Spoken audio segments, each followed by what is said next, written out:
ô ganun ko harta tagya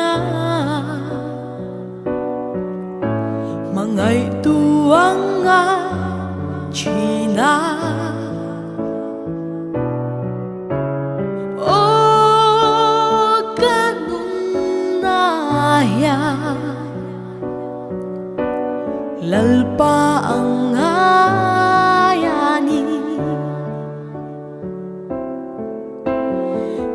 itelo chuan nun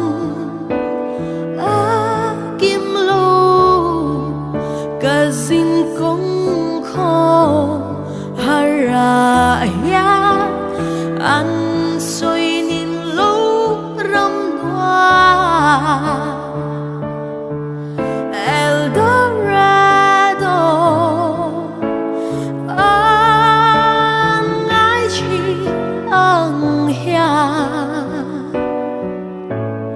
lalpa kang ai em sẽ ô ganun sa red hay tagya nem tu ang ai ani ô kashing nun ya lalpa ang ayani itelo chuan nun akimlo kazin kong kho haraya an soi nin lo ram noa Eldorado ang ai chi ang ya lalpa kang ai em sẽ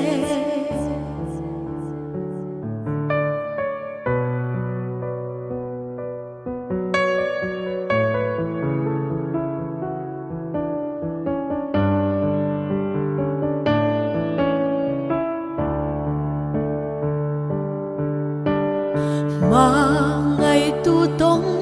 lâu nun khó hở kì mi xuân lệ rét hay tàn hiá ô lâu e ngang xe cả nun khó hở ya itelo chuan nun akimlo kazin kong kho haraya an soi nin lo ram noa Eldorado ngai chi lalpa kang ai em sẽ lalpa kang